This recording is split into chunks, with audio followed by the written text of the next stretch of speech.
am Sheyi Alawade, aka Queen Essay, and I am joined by the multi-talented, multifaceted artist Inat, and you are more than welcome to the Side Talk podcast. So, do you want to start by introducing yourself? Who are you? What do you do? Let us know.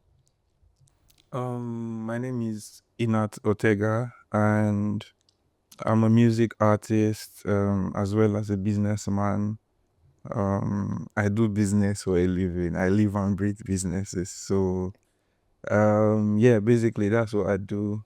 I've been doing music for professionally for about 6 years. Yeah, Wow. 5, 6 years. Wow. Yeah, Yeah.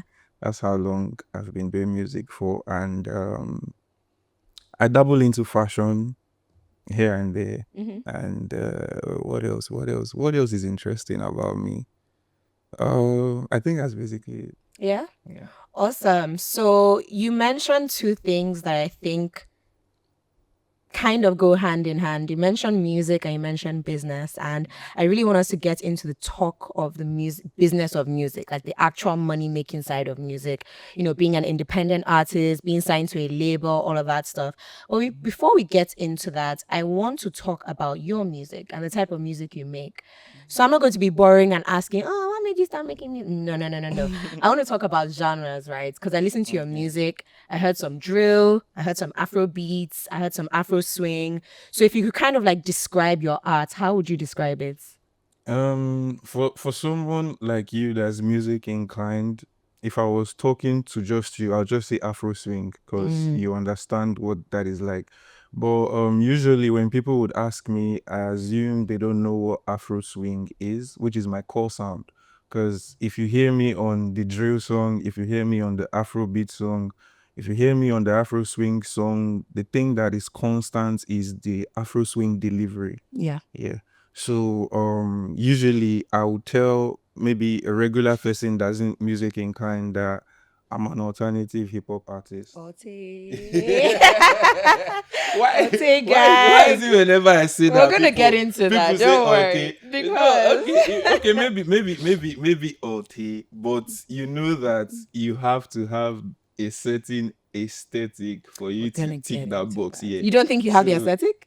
I don't think so, Okay, but fair. maybe I do, and I don't realize, but Yeah. I don't think so. But yeah, basically, that is the soundscape of my music. Um that's where I found my sound, as Yeah. they say. Yeah, I do basically Afro swing and then blend it with whatever the beat might be, whatever the message might be. Just I just have that core Mm-hmm. of Afro swing. Mm-hmm. So basically, my music reflects my life. If you listen to the lyrics to my songs, I'm always talking about something myself in a way.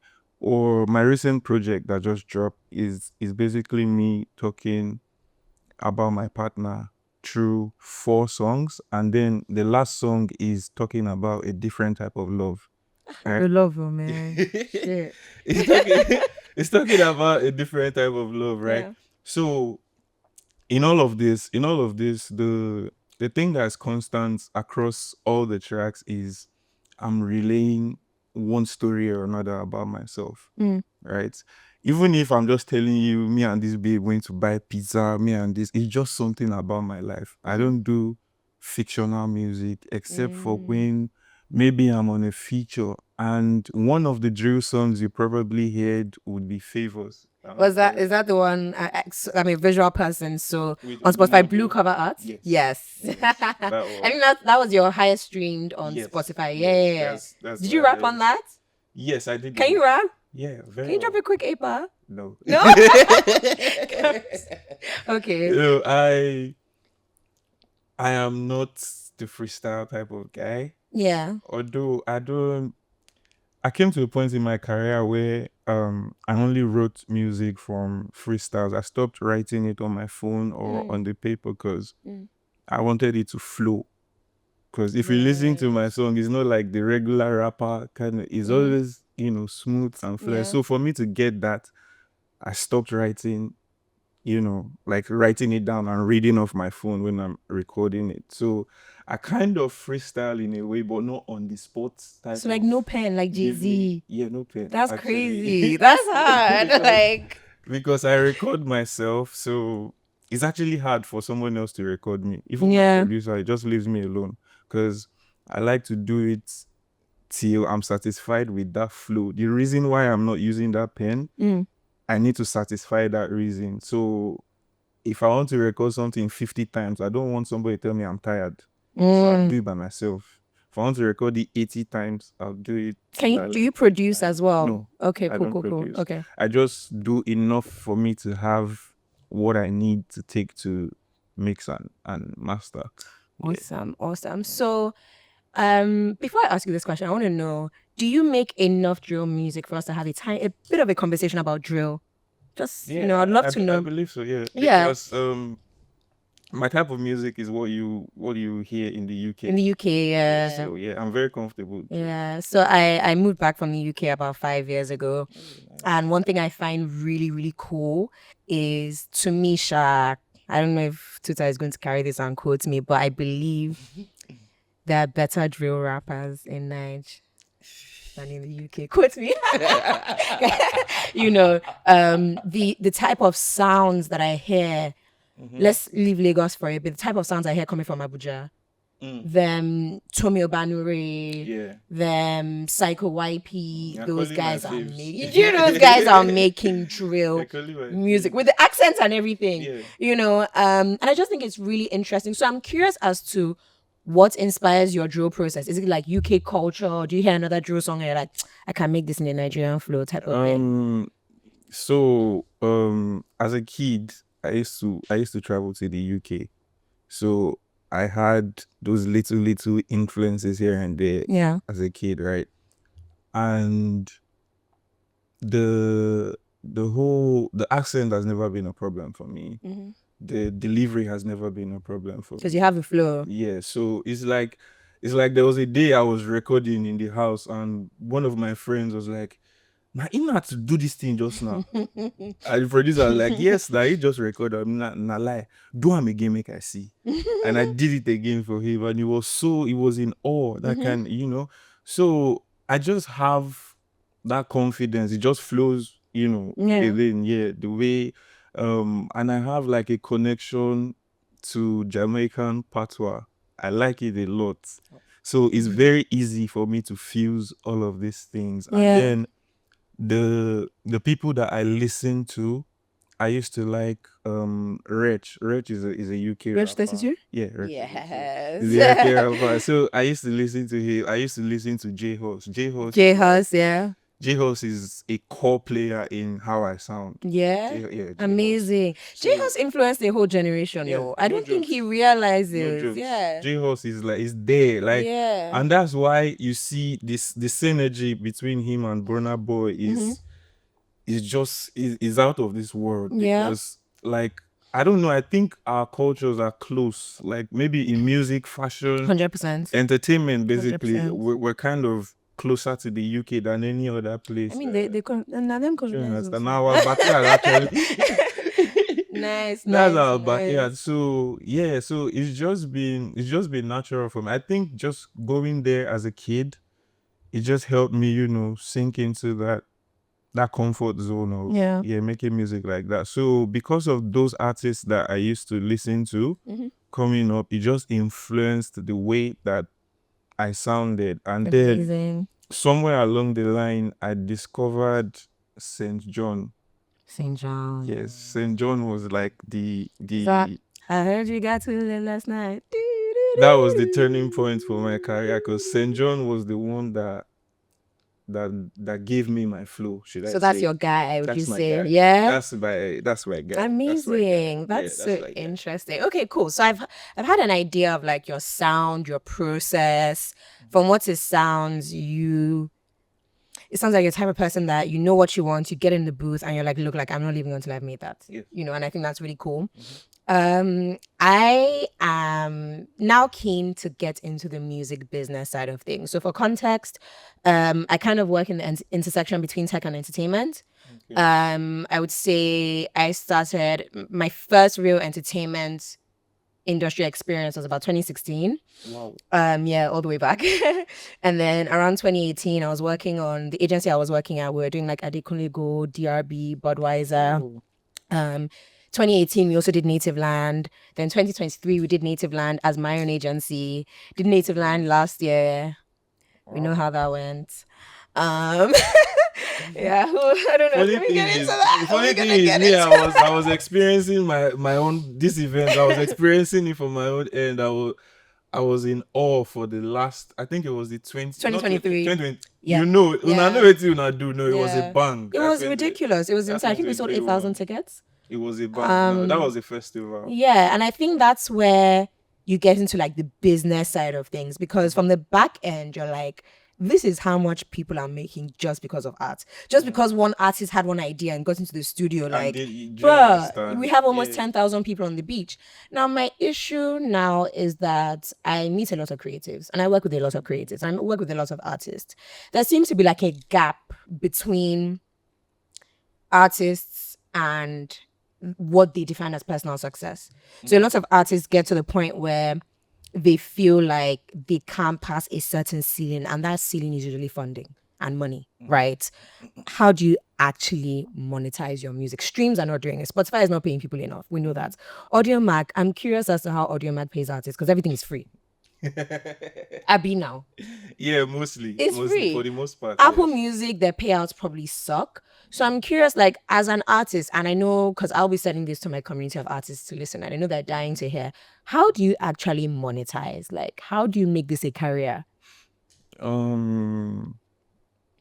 First of all, the problem that the African artist or the Nigerian artist faces as an indie artist is different from what artists in other markets would face. Like, I'll tell you this, like for me now, I've been contemplating taking my camera on the road to go and shoot something just because I don't know what I might see on the road. Mm-hmm. Do you understand? So it's not even if you beat that mentality of, oh, I need money, even if you beat that mentality, you still need grit. Mm-hmm. You still need to love music Hmm.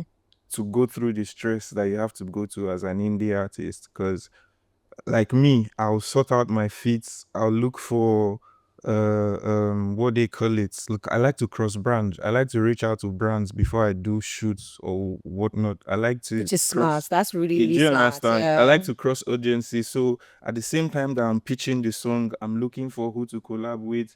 I'm looking Nice one. for platforms Hey, to artists need to put. listen to this thing. I'm looking for platforms to put the song on. Yeah. All these things are happening in that month of release. So, which is why I'm So you're telling already you, doing your own marketing, literally. that you have to love this thing, especially if you are coming from Nige, because it's not easy. And then you have to have something that will give you at least 100K a month for your music, not for yourself. Not for yourself. You Yeah. need to have something, anything at least that can give you 100K in a month. And I'm assuming 100K because you can put 3K a day on Instagram for ads and then run it through the 31 days of that month. And that's like 93K. Okay, yeah. Do you understand? That's So yeah. at least, even if nothing happens for you that month, you know that you secured, marketing. Yeah, at least you got us some The, followers. You got do us you some, yeah. understand? You've done something for yourself. So as an indie artist, you need to have a business. I started with I'm a businessman. Yeah, that's right. Yeah. Do you understand? Yeah. So for you to survive in this game, you need to be self-sufficient. You need to learn skills because you won't always have somebody that's readily available that believes in you to come and be editing everything that you're shooting or come and be mixing everything that you're doing. Like you should have some level of skill that somebody just needs to add to make it. You do you Not understand? necessarily the universe meets you halfway. Like literally, Exactly. yeah. Do you understand? You need Yeah. to move because my elder brother says that how does he say this thing? So luck is preparation meets opportunity. Opportunity. Yeah, that's how he says that. So you always have to be like, actually, you have to be a step ahead of people on the label itself because those people, they have like a structure. Mhm. If people walk into offices every day to make sure that their music is doing what it should be doing. You have to wake up every day and do everything that people in Everything that building yourself. do Yeah. for the For labor. free. Do you understand? Yeah. So it is challenging, but then if you can scale through this little this tick these little boxes, and then you have maybe a base foundation to build from, and then you have the freedom to say, oh, since I'm earning on this side, I want to do merch this time. I want 20 of my fans to give me 20K for this t-shirt, and then from that 20K, if I sell 20 t-shirts, it's That's 400K. 400K. Do you Artists don't understand? think Do this you way. understand? So you Yeah. have to constantly think of ways to leverage your fame, not necessarily the MP3 file that is on your phone. Hmm.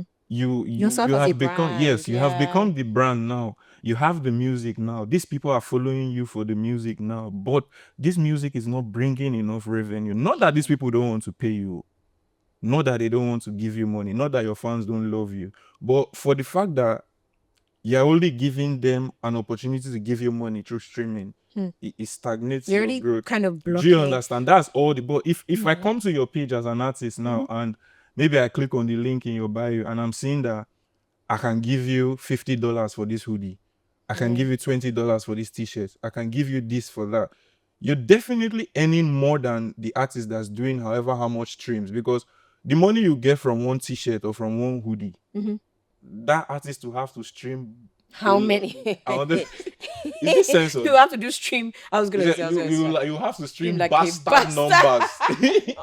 You have to stream bastard numbers to get Stream. You know what they to get call money stream for one farm, hood. stream I'm farming. not even Set joking. up stream farms. Like if an artist is if Insane, an bro. artist is utilizing their audience and selling merch to them, or selling maybe exclusive events to them, like it might be, let's hang out and play FIFA. It Literally, might be everybody anything. drop Like, 15, you just 15K. need to create that opportunity for them to support you. So I think one thing is that, you know, I've had experience working with artists, and not everyone thinks the way you do. Right. Yeah. I'm sure you meet a lot of artists, Yes. right? There's always a mental block. And almost always a mental block. Let me not generalize too much. And I get it because it can be hard, right? We're in an era where maybe not so much now, but at least then, right? It wasn't really cool to make music, right? You tell your parents you want to make music and they're like, what the fuck? You know? This one And want then the real. there's now the whole thing about how you have to put a price on your art, right? It's something that comes from literally your heart. You're having to commodify that. Market. So that can really mess with your brain. And I kind of get it. But the thing that messes me up is this understanding. I don't know if it's insecurity disguised as ego, but I'll speak to an artist. I'll be like, come to this event, you meet people, come and network. And the artist told me they didn't pay me to come. Can't Like, be nigga, me, you have no. like 50 followers. What do you mean they didn't pay us to Can't be come? me. It Like, can't be me. Now, Who are you see- how do you actually get that out of an artist? Some people are because- hungry enough, I think. because you have to be Yeah. hungry. Oh, sorry. So you have PowerPoint, that's in camera. I see your eyes. I like the way your eyes are going. Look into that camera. Yes, you're looking at those stupid actors that don't want to come. Exactly. Okay, yeah, that's true. If you like you, no call. I see they don't want to come. Like, so that's your. Don't look at this. The emphasis. No, could do some papers. Okay, let's pick up. Let's pick up. Let's go. Okay, Train so of do you want me to ask the question again? Yes, it's true. So I should look here? Okay, so I was basically just gonna ask about how, you work with artists, you meet artists all the time, so do I. And not everyone thinks the way you do. And I'm not sure if it's an insecurity thing or it's an ego thing. For example, I can say to an artist now, come to this event, you're going to meet people, or post this, you're going to meet someone, come and meet this person. I'm like, yeah, but they didn't pay me for that. I'm an artist, I'm a brand. And it's like, but guy, you have 50 followers. What do you mean they didn't pay you for that? Do you understand? Like, People who don't- are you? You see, Respectfully, I beg. respectfully. Respectfully. But the thing is, you need to know how to leverage and how to identify value for you to, because you now telling that artist that you're going to meet people, you're going to network, they don't see value in that. They don't recognize the value in that. They don't know. See, there's something that my brother tells me. He said, you might think you know everybody and you know everybody, and then the person it might take to just make you get that deal you've been chasing for life might be the cleaner in that room. It might be the person You never sweeping. It know. might take that person to say, Oga, I know this person for this place. So now very, very it might just take that cleaner to convince the boss and say, oh, I have it on good word that this guy he can deliver. Or do you understand? From anywhere it can come. So you need to that preparation meets opportunity. When somebody gives you that layup, you need to try. Another thing that even the preparation meets opportunity that I see is I go for a lot of open mics, I go for a lot of gigs, I go for a lot of concerts. What a lot of artists don't know is that there's scouts in the room. Right. So Yes. there was a point where Yes. Platoon works with Apple Music, and sometimes they give artists like almost like an advance, kind of like what labels Yeah. do to distribute and market and work, stuff. yeah.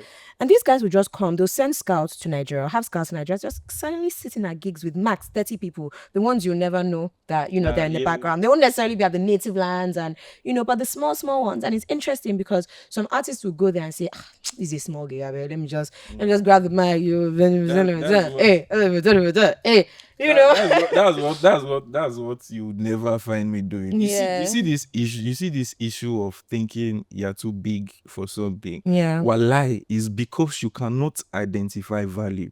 See, there's something somebody said online. They say when you see you have 30 likes, 50 likes, 100 likes, and you think, oh, the content didn't do well. Imagine 30 people in a room. How 100 people, know? because it's on the same time. Imagine 100 people in one room telling you, oh, this is dope, or this is.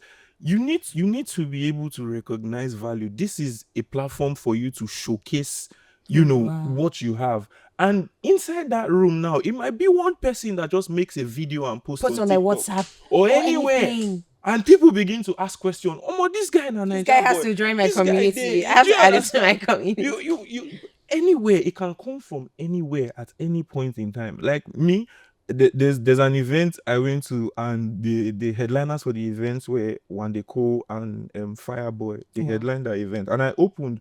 When I opened, I got my footage, got my pictures, did my thing, and when I left that show, immediately I updated my EPK, my electronic. Yeah, because you opened for Wandeko in February. Simple. And there's evidence. The next time I pitch to anybody now, I've opened for Wandeko and Fireboy. It's there on my resume. And you can see, I don't they go, you now where they talk, say they did not pay me, they did not do nothing. You go there back.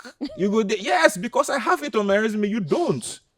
You've not opened for Fireboy, you've not opened for Wandeko. And then if I can tell this person, oh, I did a good job. Do you understand? This is the video. I did a good job. The person looks at it, oh, this guy, he can perform. Okay, let me give this guy an opportunity. Make I see what if he do live. Let me watch him. And then what if the room he takes you to is where the Platoon people are? Exactly. Do you understand? It might not be this particular thing.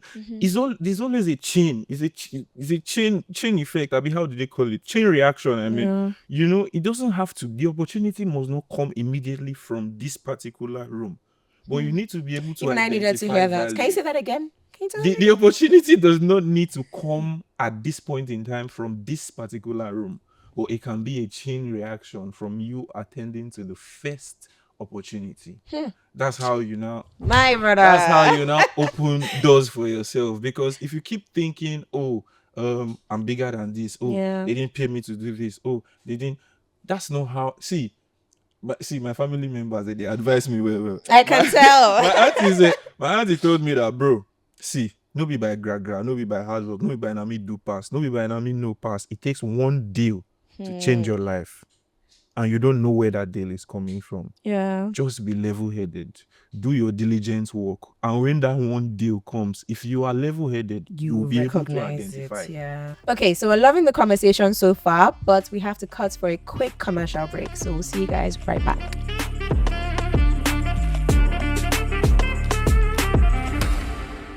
And we're back, guys. So we're getting back into the conversation. We've spoken a lot about inner sound. We've spoken about artists being prepared and actually wanting opportunities and putting yourself out there, recognizing value. These are things that, if you're an artist in 2025, don't get left behind, okay? Don't get left behind because, even leading up to my next question, I think from the business side of things, all eyes are on Africa, all eyes are on Nigeria right now. It's crazy. Like everybody is setting up Nigerian departments or Africa departments of companies, whether in tech, entertainment, etc.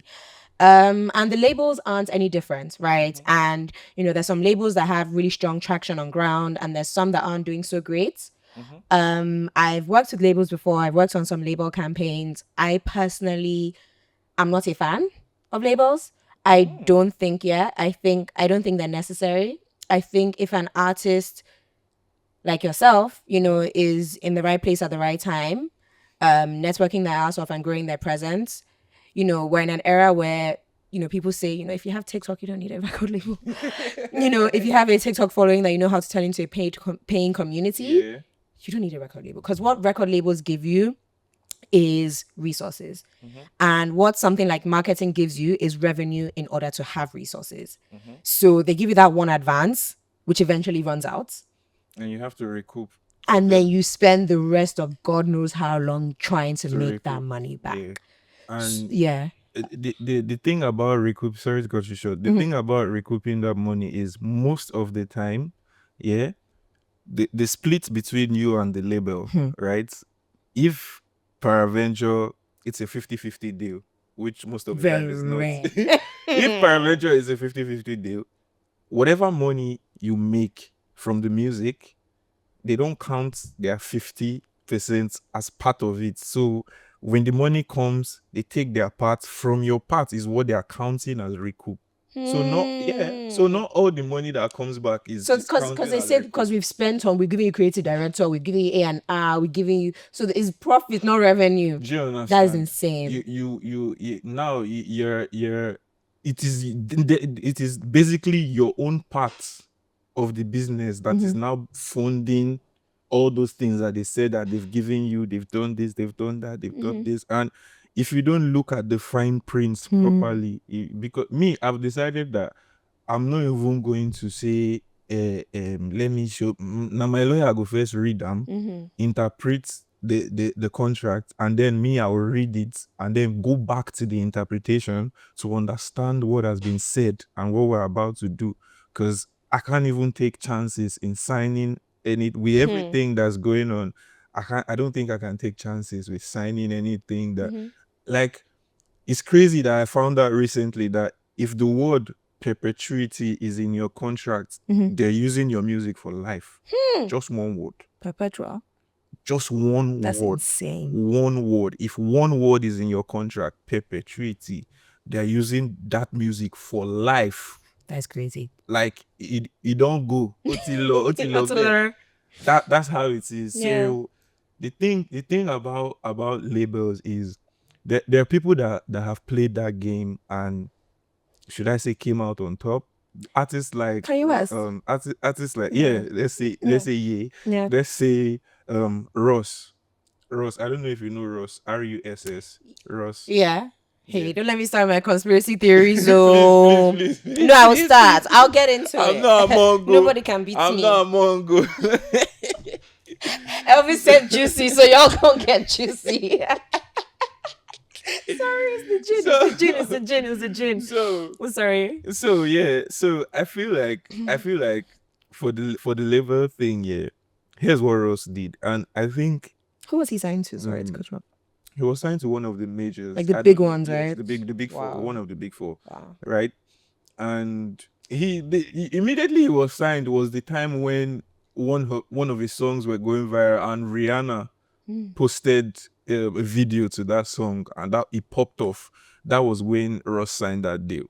And the blueprint that he used before he signed that deal was he was indie. He was doing his thing out of his basement.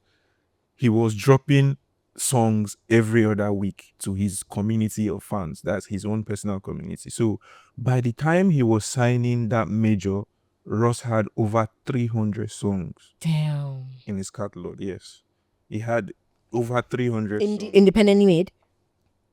Independently made. Why? Because the same thing I said about learning skills. He could mix, he could master, he could produce. And that's the hack. So because of that, he had already a 300 song catalog. And then when the major signed, he stood on business and said, nothing about these 300 songs has anything to do with you. Good. Do you understand? So if we're going to sign a deal now, you're going to market what you're marketing on your music that I'm going to be producing with your money. And that's it. And then me, I have my own And me, I have music my as 300. he- So when he cut people the come now, when game. people come as fans, they are not separating. I'm a fan of this catalog. I'm a fan of this. They're a fan of catalog. Ross. Yeah, Do you damn. understand? So is he still signed? No, Wow. done with his deal. And it's so interesting because this is where it's not even a theory, right? It's almost damn near a fact. If you look at the patterns of people that buy back their masters, and you know, when you work in marketing, you start to see links between music, between media, damn near between politics, because you find out that the same people that run the record labels run the banks, run the jails, run the prison systems, Everything is it's all connected. connected, and you kind of see like you just start seeing artists getting blackballed left, right, center. Like at some point, there was almost like a Twitter campaign against Russ, right? Yes. Like you remember, like everybody hates Russ. Like definitely. We woke up and Russ was suddenly Raz. Definitely. Because I was like, all okay. of a sudden. And then marketers will not be seen if it's one of those things where Sorry. just cut this out. Thank you.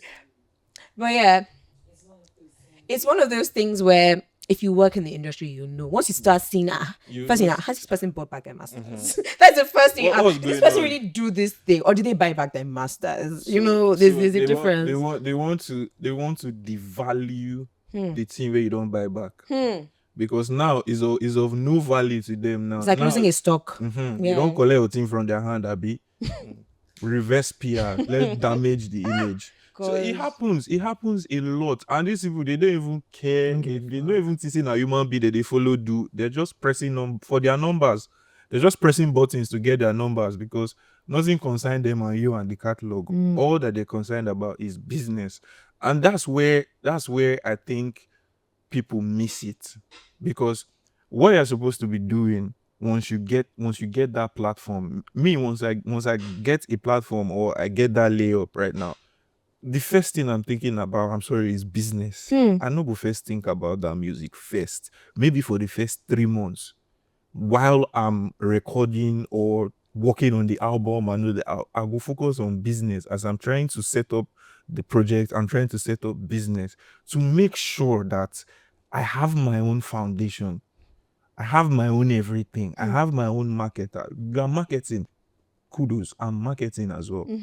We are doing this. I'm doing that as well. You're doing this. I'm doing that as well. Because our vision cannot be aligned forever. So I think it's so bad, and it's so when labels. I mean, obviously they have money to make, but when they sign people so young and hungry, be signing niggas from the hood, like niggas that can barely read. Like how now? There's motive.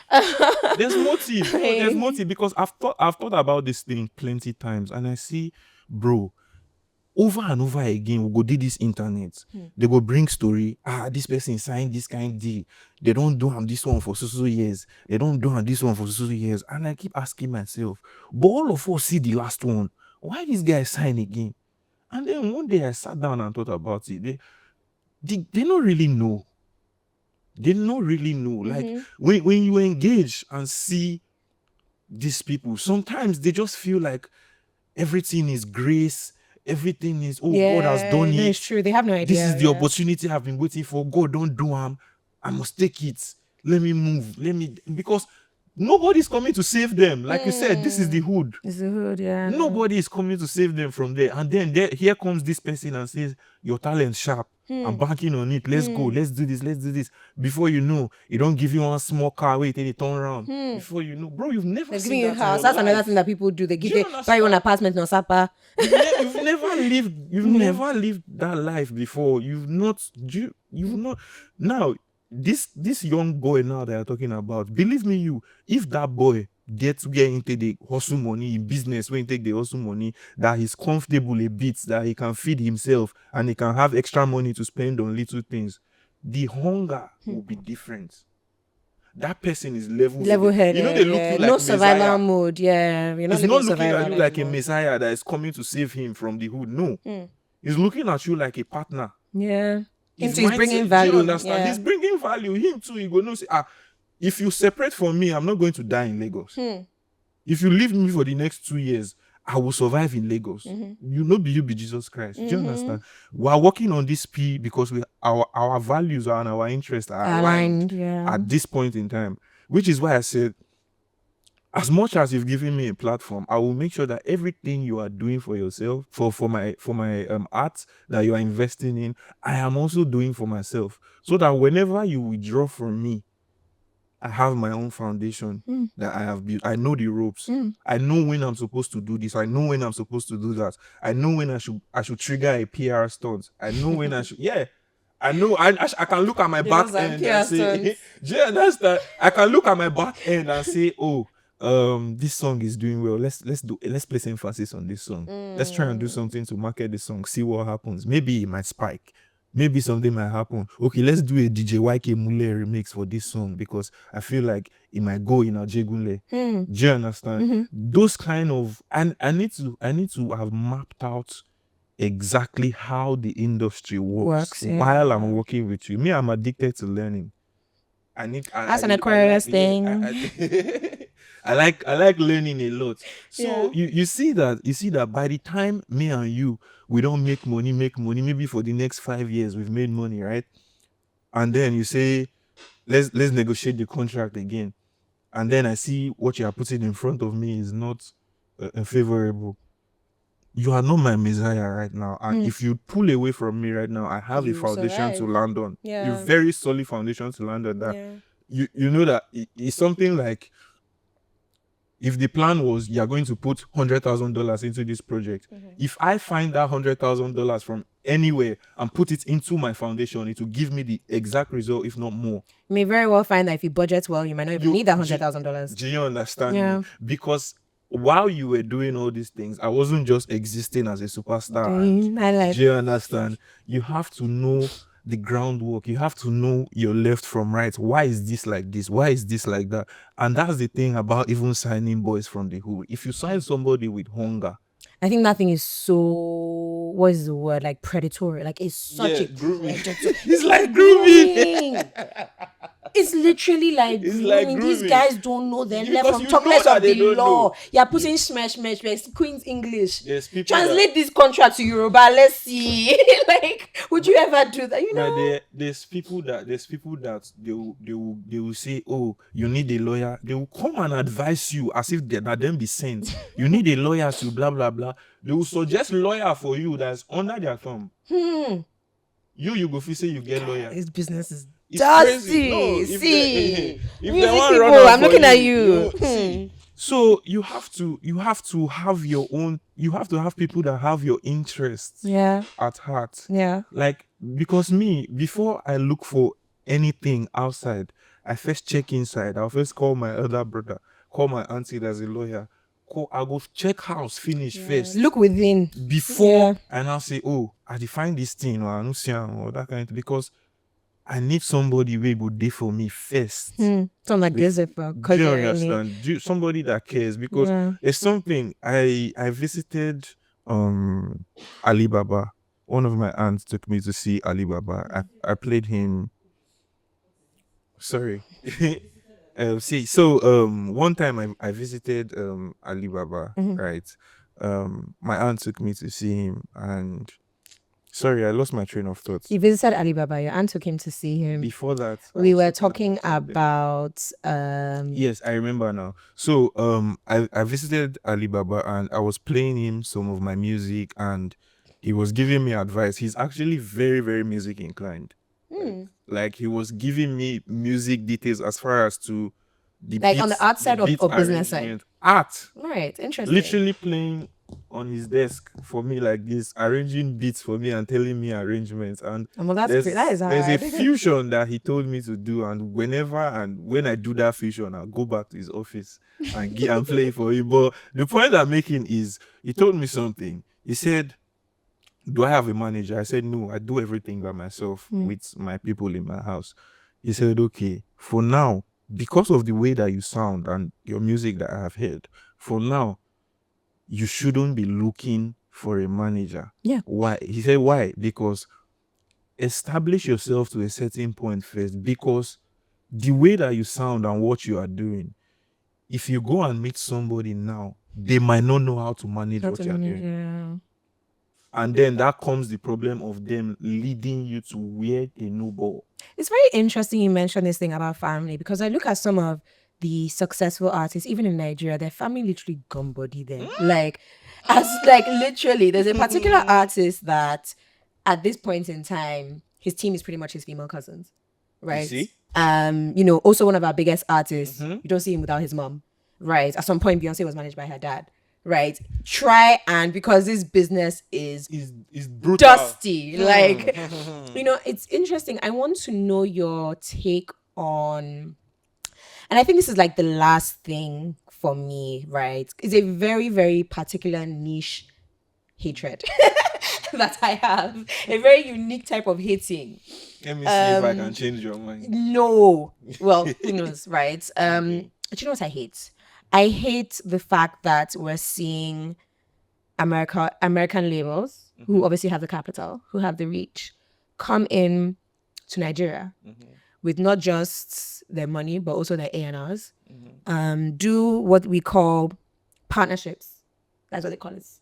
Distribution deals, partnerships with existing Nigerian labels. Which the fact that one thing I love about Nigeria is the fact that up until a certain point, we didn't really sell out to the West. All of our talent was, not to use the word groom, but nurtured on ground. If we're talking like YBNL, if we're talking like Chocolate City, if we're talking at some point Maven, right? EME, like everything is on ground. If you guys don't want to come, you come and now give us money and then that kind of thing. But what I'm seeing is a lot of Western labels are becoming very confident, and they are creating partnership deals with on-ground labels, and the type of art that is coming out of it is trash.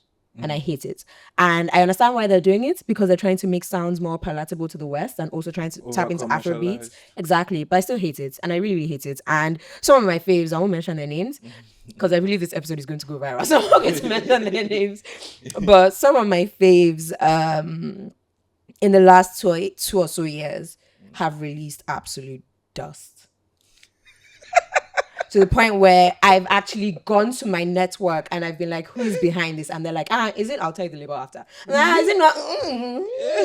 This is what they like to do. Of course, Nigeria just do nonsense. So I'm curious as to your take on that. Like, how do you feel about that as a Nigerian artist? Obviously, we want to blow in the West. Yeah, that was my first point. Obviously, we want to Afrobeats to the world. Yeah. Do you understand? But on this particular issue, there's something that I learned online. It says, if you don't tell your story, somebody else is gonna tell it for you. Do you understand? Somebody will tell it for you, and they would do them however they see fit. It's like Nigerian history, to be honest. They will do it how they see fit. Yeah. So the issue of people coming now, this is where funding meets structure. What structure did we put in place before these people came? How many journalists do we have telling our story? It's true.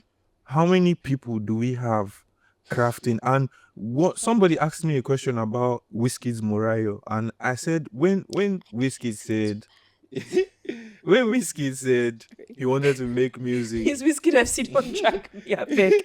When he said relax. When he said he wanted to make music that he can perform live, right? Okay. It gives me another point that we need to go back to the Fela type performance, right, where you have one artist controlling over 30 people on stage in harmony, giving you proper African music. Yeah. Do you understand? So the problem now with this over commercialization is you don't care about the content, about these things that make it the African, that make it, when you hear some kind beats where you could dance serious. Do you understand? All those things now, if artists don't go back to the drawing table and see this thing is getting too watered down, it's just gonna fade out. We will lose all of that. Now, I'm not going to villainize them and say, yes, some of the things are not up to par, but okay, you have the funding, right? But them, the funding that they are bringing is for business. They don't care about give a this fuck. art. You that cares about the art, you need to control narrative. Although sometimes, right, you do hear where, although it's not necessarily relevant to Afrobeats, but I was watching an interview with Ice Cube. And I don't know if you know, Ice Cube has gone on this day. I don't know if he's still signed to any labels, probably brought back his masters at some point or whatever. But he's really just been red pilling, which is like telling the truth about everything, right? And he was just basically like the same people that control the labels control the prisons. And they're literally in that studio with you. Because a lot of people give rappers a lot of bullshit. Like, you're meant to inspire the youth. Why are you talking about killing? Why are you talking about drugs? Why are you talking about banging people up? And this guy is like, bro, but there's sometimes these guys are in the room saying, in your contract, it is said you have to listen to what I say. So this is what you're going to say in a song. You need this violent juice. Do you understand? Because that's what's going to get people in prison. So I think there's also kind of like, there could be an aspect to that where some A&Rs who are slightly more powerful than they should be could be saying, Omo, we don't just want this for Nigeria. We want this for Nigeria. We want it for Brazil. We want the next Thames and Wizkid song. We want the next Essence, kind of thing. So I do believe there's also some foul play on the label side in trying to water down our sound. What do you think about that? Yeah. So what I'm going to say about that now is, I said I wasn't going to villainize, but on this part, no, on this part, when you do that, when you put somebody in a position where they should do something out of their comfort zone that they are not equipped to do, you would always have bullshit as the result. You can tell. You always have bullshit as the, and you as an artist, you know what you know your capabilities, you know your abilities, you know what you should be doing. And I feel like it's still the same thing about narrative. You are letting them push a narrative through you. Do you understand? It is you that is supposed to control the narrative. So I don't believe, sincerely, I don't believe artists should get signed. Okay, sorry. We have to wrap up. But one thing I was going to say was I don't believe artists should get signed. But I don't think I can get on a podcast about music and not talk about Alte. I have to. I have to. So we'll give it like 10 minutes. Elvis, trust me, you'll thank us. Don't worry. Elvis is going to thank us. But anyway, so yeah, when Spotify came into Nigeria, we did some research for them, pretty much on the state of not just the music scene in Nigeria, but like what fans are actually listening to, what do fans actually enjoy, like what type of genres are out there outside of Afrobeats and Alte. And we did some really, really deep diving research into like Alte as a genre. And like you said, Alte as an aesthetic. Yes. Right? I don't think there's ever been in Nigeria in my time a music subculture that drives an aesthetic. You see how you have like 2000s R&B, you have the Y2K, the crop tops, the low skirts, the baggy, the plaster, the nanny plaster. You have rock music, you have the mohawks, you have the grunge style. With Alte, you have Alte, and honestly, I think there's never been anything like it in Nigeria in our time. Honest, yeah. I'm Gen Z, so I agree. I don't know if I for agree. me. So I think what's really kind of upsetting me about this, what people believe is the fading out of the Alte scene, because I saw a particular journalist saying, Alte's time is over, right? Which, I mean, everyone's entitled to their own subjective opinion. But the level of inspiration that, I'm sorry, I have to call names. I always give homage. Shout out to Santi. Shout out to Odensi. Shout out to Lady Donley. Shout out to Shodam Cam. Shout out to Tommy. Shout out to all you people that paved the fucking way. Nobody can tell you guys did not pave the way. And not only did they pave the way for a new type of sound to emerge, but also a new type of creativity. People were becoming more creative. People were doing more art. People were taking more photos. People were doing more concerts. And if only Nigeria had like the structure and the funding to keep that going, so that people don't necessarily have to get signed. You can keep playing Alte music, keep making Alte music without having to get signed. I want to know your take on that, because it really pisses me off. I think I saw what you were referring to online. You as know who I'm well. talking about. I'm not going to say your Yeah, name no, because I think don't want saw you to that. drag me. I think I saw that. Shut up. What I think about that is it is undeniable. If you deny it, you You're lie. lying. Yes. If You're you deny lying. it, What? you will be lying. Like I'm not even going to even there was a platform that did a review of my debut EP in 2021. Mm-hmm. When they opened the EP with reference to Santi's one of Santi's projects. Damn. Yes, that's how much How much influence. impact? Yeah. That's how much impact they made. So Mm-hmm. when you say you have people from Aute community writing with Wizkid. That's not 100%. that's not by mistake. 100%. That's not by Literally what headlining festivals the in the only US. the only thing that I would say is it did not scale commercially. And they have an argument, which I think is valid, that it wasn't meant to be scaled. It was just a culture. It was just Do a you understand? movement. Like, Do we you weren't trying to. understand? I And, think, that, and yeah. that's the disconnect. That's the disagreement that they're having. Is like, what do you mean you don't want to make more money? Money, yeah. What do you mean you don't want to? See. That's the argument. But at the end of the day, this community, it was not just about the music. I hate that we're saying was. It's lifestyle. It was a lifestyle. It was a community. It was At deep, some man. point, yeah. At some point, You had to be there. At some point, when I used to attend mainland block party, Mm-hmm. right? The experience when I used to experience the Aute community, it was something. You that feel was like you're part of fun. something. It Yeah. was no.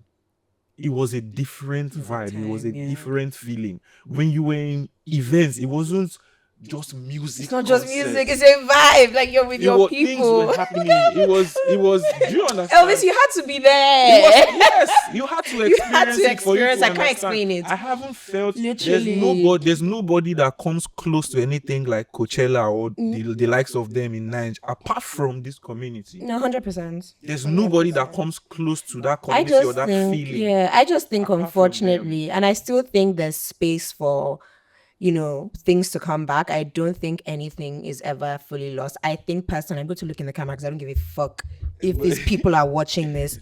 I think the alter movement got into the wrong hands. I'll tell you about that later. But I think it got into the wrong hands. I think it got into the hands of people that initially cared, but the people that cared had access to people that didn't care and just wanted to make money. And they sold the fuck out of that access. That's the And they are problem. regretting it. That's the And problem. it is showing. That's the And problem. I will not say anything else about that. Is the problem. And I'll say this. I've always wanted to say this. I've always sorry, wanted to Elvis. say this, right? You give us I've platform. always wanted to say this, right?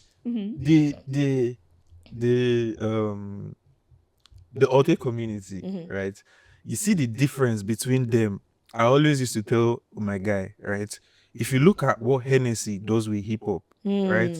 No matter how much budget they drop year in, year out, it never ever comes close. Yeah, and yeah. And there's a reason why. There's a reason why it always turns out like that.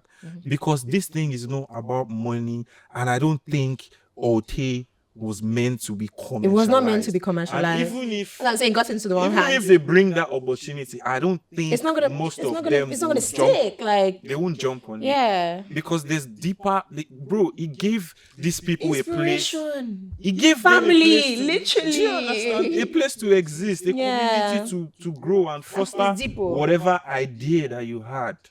Without Whatever looking idea that stupid. you had, it was flying, it's going. Like an era of Bro, openness. You can wear carton.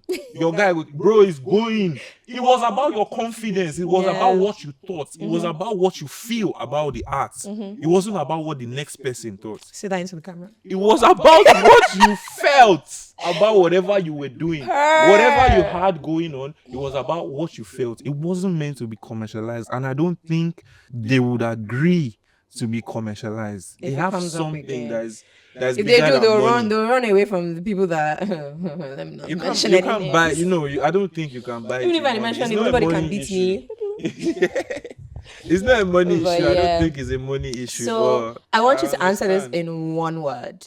I'm going to ask you two questions. Sorry. One word. And then for each question, do you think artists should get signed? One word. Yes. Are you going to get signed? Do you want to get signed? Do I want to? At this point that you are in, yes, right now. Yes. What's one sentence for an artist watching this that just needs to hear something right now? If you're an artist watching, if you're an artist watching this, what I want to say is you don't need the biggest budget to make an impact. You need talent, you need time, you need hard work, you need at best your phone. At Facts. best, you need your phone, and that's all you need. You don't need to play the same game that people Everybody with has $50,000 are playing. Play the game on your level, and for each level, trust me, you ball out. Let's go. That Each was so level, you much ball out. fun. So, guys, again, I am Shay Alawade, aka Queen Essay, and I am here with the amazing Enot. I hope you guys liked that episode. Please like, please share, please subscribe, please share on TikTok, please share with your artist friends as well, because someone definitely needs to hear that. Until next time on the Side Talk podcast, thank you.